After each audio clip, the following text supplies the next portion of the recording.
Of the 4 new coasters that Cedar Fair debuted in 2018, Hangtime was the last one I needed to get on. And I just had the pleasure of taking my first ride on it, and I gotta say, it was a lot of fun. I think it's a fantastic fit for Knott's Berry Farm. This is gonna be my full in-depth look at it. I'm gonna try and evaluate as much of this experience as I possibly can talk about, so you know what to expect when you go out there to ride it. Now, the first thing I wanna say is that this is a very visually impressive coaster. The ride just looks great. You can find it along the boardwalk section. Actually replaced their old Vekoma Boomerang coaster, so I don't think anyone really misses that because this is definitely a better fit. Much better ride experience. And with the color palette and the way that it's positioned in knots, it's just fun to watch. And you can really say the same thing about B&M dive coasters. This is technically a Gerstlauer dive coaster. It's really categorized as an infinity coaster, but Knott's is saying is the only dive coaster on the West Coast, which will not last for very long because Mako at SeaWorld San Diego is debuting in 2020. But B&M dive coasters have always been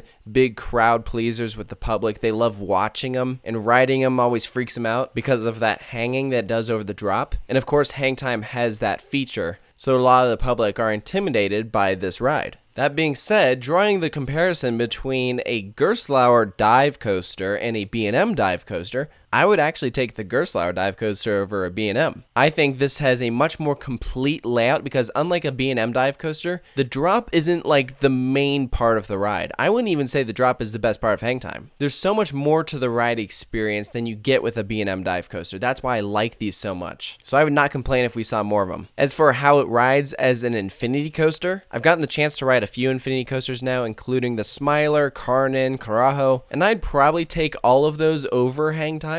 And that's not saying Hangtime is a bad ride, because it's not. I had a lot of fun on it. I just think that those had more complete ride experiences. They were a bit longer, and I think their layouts were stronger. But one thing that Hangtime does better than all of those is naturally it has Hangtime. After that first drop, you go into this twisting element up and over. You drop down and then flip up. And that whole main section, it all kind of forms this giant O. And you're going to get Hangtime over that. And you're going to get Hangtime there because as you crest up, you kind of stall out. You don't take that element super fast. Rides like Carnan and the Smiler are very fast-paced, and I wouldn't really say that Hangtime has that same level of pacing. And I don't mind it because I think their goal with this ride was to bring some serious Hangtime, kind of like the type of thing that you get on like Full Throttle on that giant loop. And so I think Hangtime very much achieves that. Though for a ride based around going upside down and getting that Hangtime, you also get airtime. There are 2 good moments of airtime on Hangtime, and that is that drop. If you're in the back seat, you really get pulled over. And then there is an airtime moment before you go into the cobra roll. And I guess you could argue there's also like a little bit of airtime as you go into the brake run, but it doesn't really give as much airtime as those 2 main moments. Like most coasters, Hangtime's drop is better experienced in the back, but I'd say that a lot of the ride was better in the front. I rode Hangtime 5 or 6 times,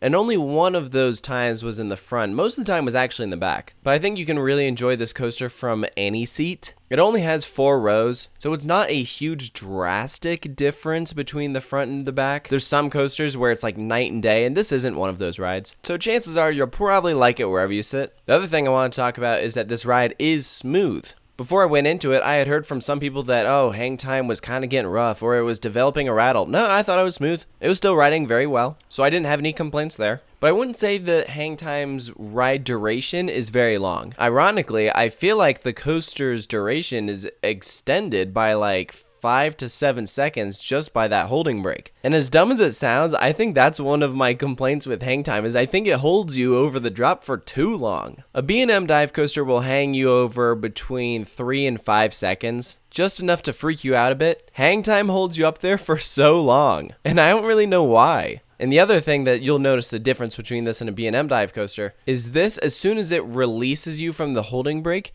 it isn't like you immediately drop. You kind of like slowly curl over, as opposed to a B&M dive coaster when it releases you, you feel that release and you're immediately dropping. This one's kind of a slow release. And I think the main reason for that is they're actually using magnets and not a chain like they do on the B&Ms. But one part of Hangtime I actually really enjoyed is the vertical lift hill. I love a good vertical lift hill. And because this ride has lap bars, you feel so open and exposed as you're going up this thing. Half the time when we were going up the lift hill, we just start doing sit-ups us to see how many we could do before we reached the top. We got to like 20. It was actually pretty good. So I recommend get a good workout while you ride Hangtime. I mean, what else are you going to do on the vertical lift, right? So that was kind of a fun little thing. One downside about the lap bars is that they will come down on you further during the ride. So it is possible to get stapled on Hangtime. So if you're able to get a little bit of room, that might improve your experience. But unless you're physically holding on to the lap bar to prevent it from coming down any further, you'll very likely feel that lap bar moving closer and closer to your lap.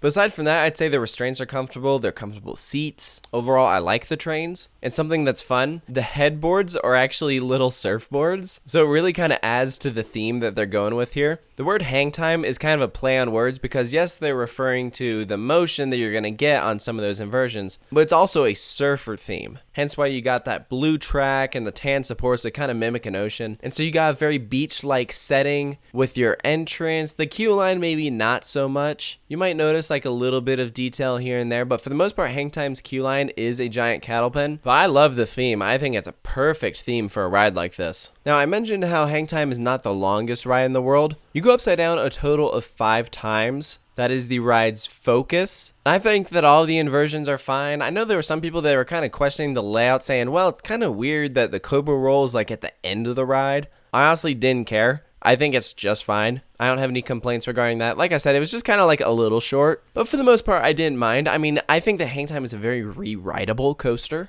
It's very easy to just get back on and do again. And I think this is a ride that you'll want to do more than once. It's not exactly the most intense ride. Like, it won't leave you like physically shook as like a ride like Accelerator might. Or even Ghost Rider, where you're like gasping for breath as you hit the brake run. I think Hangtime, you hit the brake run, you're like, wow, that was fun. But it's not something that I think you'll necessarily get off of and be like, wow, that was the best ride ever. I think personally I would put it in the top 3 roller coasters at Knott's. If I did, it'd probably be the 3rd spot, replacing Silver Bullet, at least for me. But I think no matter what, this really does kind of round up Knott's lineup. Gives them another new thrill coaster that they needed, especially since that park has so many family rides. And I really can't emphasize enough how great the ride looks. If you need any proof, just see this thing at night. The ride was lit by KCL Engineering, the same people that did Monster at Adventureland, and are doing the new Gerstlauer Eurofighter going to Nickelodeon Universe at American Dream. And their lighting is absolutely outstanding. This coaster is phenomenal to watch, especially if you get a chance to watch one of their shows in which the lights are synced up to music playing on the boardwalk. So everything is just going crazy.